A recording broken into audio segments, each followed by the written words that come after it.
Hello, everybody. I'm Pastor Pat, and I am doing these videos. We have had some community gatherings at Elkin Presbyterian Church, and I know that there's a lot of you who, because of COVID, are not coming out and are staying home, which I really appreciate you doing. I stayed home for a very, very long time. And now that I have my 3 shots, I'm kind of venturing out, but I'm being careful, and I appreciate that you are too. So you keep on until you feel comfortable and this COVID monster goes away. I want to begin with a prayer, and then I'm going to tell you what we're going to do today. So let's pray. Gracious God, thank you for letting us be here together today. May you open our ears and our hearts to your word, and may we learn more about you and more about each other. We ask this in your Son's name. Amen. All right, what we're going to do, first of all, I thought I'd tell you a little bit about the process that we're going through. We've got to do certain things, and a lot of it has already been done. You're in really, really good shape, and I am so proud of what you've done. You've gone through history, and we're going to do a little bit more in a little bit different way, but your history is pretty well documented, and y'all have really outdone yourself. As far as who you are now, who's your neighbors, what is God calling this congregation to do, and what mission has God given this church? You are a missional church. Your mission support is just tremendous, and everywhere I look, there is another mission project being undertaken. So there seems like there's constantly something going on with missions. So you are doing good. As far as who is my neighbor, the only thing that I have seen that I would do differently, and I told them this at the congregational, the other meetings, that I would get banners and I would put them out in front of the church down where the road is, because right across the street you have the youth recreational facilities. And the first time I saw it, I thought everybody in the church ought to be down there coaching a team, cheering a team, doing refreshments, something to make people look up the hill at your church. It's very easy to drive by the church and miss it because it is up on that hill. If you look up there, it's absolutely gorgeous. But so one of my suggestions was get some banners of things that you're doing, things you want people to know about you. Put them out and use them as a means of letting people know that you're there, and then reaching out to the youth recreation department and seeing how you could be involved there. I think those two things would just be wonderful. Celebrating, creating, renewing denominational, geographical, and technological connections. One thing I found out when I was talking to one of your treasurers was that money had been set aside for Salem Presbytery, but he didn't know what it was for. Nobody had told him about the per capita or the mission giving. So we had some good conversation about that, and Elkin is going to be sending their money in, if they haven't already sent it in, and supporting the presbytery.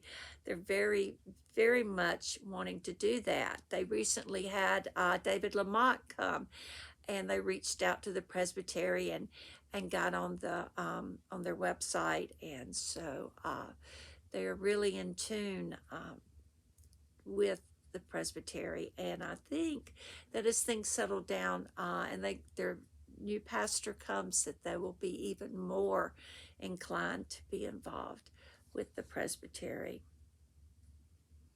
The membership's way of organizing and developing new leadership and new ideas. How are they empowered?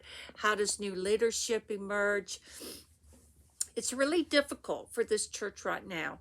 The people who are invested in the church, who are doing things, they are coming to worship, they are coming to Sunday school. But there's also a lot of support from the people who are watching online.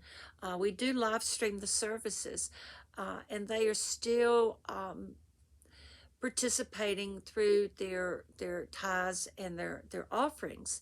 That they've made it possible that they can give that online. They are in the process of, they have a search committee for a nominating committee for elders, and also to elect next year's nominating committee members at large from the congregation. And they're going to be looking at a lot of different people. The people who have been doing this, they're tired. They have taken on a lot more than they should have.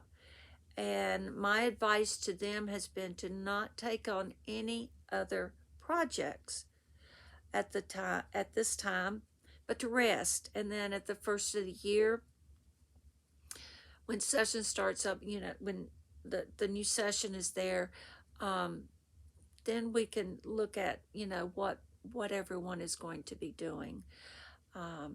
But I don't want them worn out, so that when this great new pastor that God is preparing just for Elkin comes, I don't want everybody going, oh, the pastor's here, now we can go take a nap. No, that's not how it works. The pastor is going to need you a whole lot. So they are looking at people and their skills and their gifts and their talents, and trying to involve some people that maybe hasn't been involved in the past, or at least not for a while. So that's a good thing that's happening here. And naming a possible future for the congregation, they have done that. And as I told you before, it is very much a missional congregation. And I think that they are going to appeal to a lot of different people already. And I came on board the 1st of September. We're baptizing 2 children. We have 4 people who are, no, 4, 6. 6 people and 3 children who are possibly going to be joining the church. Just because there is a constant presence there, the COVID is slowing down just a tad, and people are starting to venture out. So it's nothing that I've done. It's just that the people are so welcoming and so gracious. And I'll wait to meet somebody, and it'll be 15 or 20 minutes before the congregation leaves them alone, and I feel bad about myself. I'm Pastor Pat. Hey, welcome. So you're doing a great job. You really, really are, and I'm so proud of everyone that has been helping in any way whatsoever. What I wanted to start us off with today, we've got some things that we're going to be doing, and I put my list down. The first thing I wanted us to do is some faith talk, and I don't know if you've ever done that before, but when we go out or we see somebody, research tells us that it's not the pastor that is going to bring people to church. All right. I've already heard, we want a dynamic pastor that's going to go out and get us children and young families and all that. Well, guess what? The pastor isn't going to be the one doing that. It's going to be you. And the way that happens is you develop a relationship with your neighbors, with somebody that you run into, you play cards with, you carpool with, whatever. And somehow, some way, the conversation comes around and to your faith, and you talk about it in a non-threatening way, and something special is going on at the church, and you say, hey, we're having a candlelight service for Christmas. You want to come join us? I don't know if we'll be outside in the cold or we'll be inside in the sanctuary, but it should be a lot of fun. And I think they're sending some fruit home with us. And so that's the way that you get new members, is through other members inviting people to church. So Faith Talk is a fun way of learning how to just have general conversation about your faith. Now, in youth ministry, the original ideas came from the dinosaurs. And ever since then, we have been borrowing these thoughts and these ideas from the dinosaurs right on down till today. So, Faith Talk cards, right now, I'm attributing to Dr. David Anderson and Dr. Dick Hardell, two Lutheran friends of mine who are kind of responsible for me going to a Lutheran seminary. Dr. Hardell wrote one of the fundamental books for youth ministry that was used for about 15 years. And I got to help proof that book, and it was just a delight to read. I went to Norway with Dr. Anderson and for 3 weeks and studied what a state church looked like, since in Norway, the Lutheran Church is the state church, and it's very, very different from the way it is here in the United States. So I've done a lot of studying and training with them, and they're two men that I greatly admire. They've been mentors. But Faith Talk. So here's what Faith Talk is. You take a subject and you get a partner, and then you talk about it. I have never done Faith Talk where I haven't had to go, time out. Everybody stop talking. It seems that when people start talking about this stuff, things come up and they just want to go on and on and on. So that's what we're going to do. You're going to need someone to talk to. So if you're at home alone, you may want to call somebody, or if you've got a computer, you can do a Zoom call or Google or Skype, anything. But just find a person. And at any time during this video, you can hit the pause button, which is the two little buttons that go up and down. Put me on pause and go and do what you need to do, and then come back and you hit those buttons again, and the play button will come on, and we'll go on from there. So you're going to need a pencil and a piece of paper to write down which question you want to use, and you're going to need a partner. So if you want to pause at this point and go get all that stuff, then we'll start back in just a minute, okay? All right.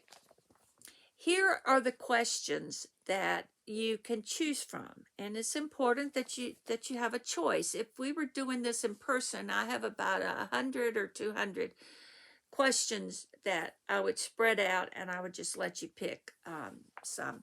But I picked for you. So here's the first one: a memory. Now, you don't have to do this. I'm going to tell you the 4, and then I will go over them one more time so you can write down the one you want to do. But just listen just for a minute and see if which one appeals to you the most. So in memories, what is something at some point in your life that you disliked about your church? And why do you think you felt that way? Or values. Tell about a time when you felt that a prayer was answered. How did that make you feel? Actions. What would be one way to make life better for people born into poverty? What are some steps you might take if you were working on this project? And the last one is etchings. What living or dead person would you like to talk to about his or her faith? What intrigues you about this person?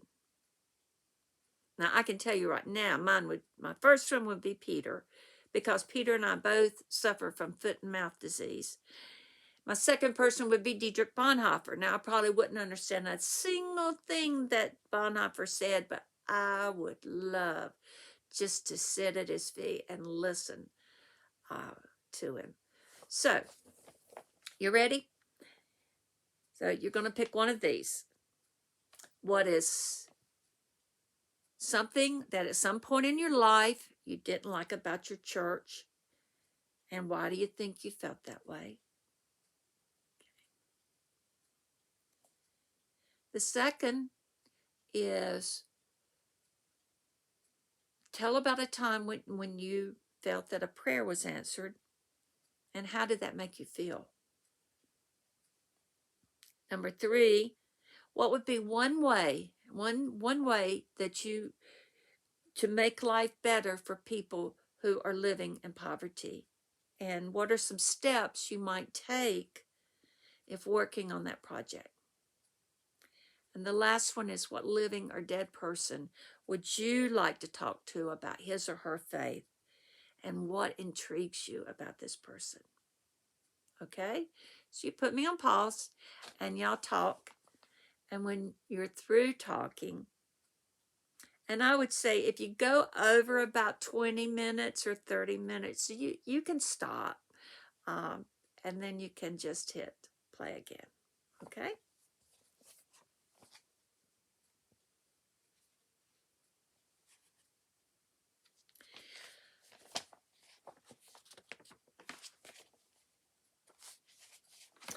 All right, folks.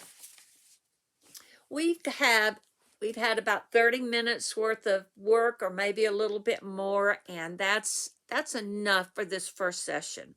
Our next session, we'll get into some Bible study, but I don't want to overdo it with you and get you bored. So I hope you've enjoyed this. I hope you've learned some things. And next time, as I said, we'll be doing Bible study.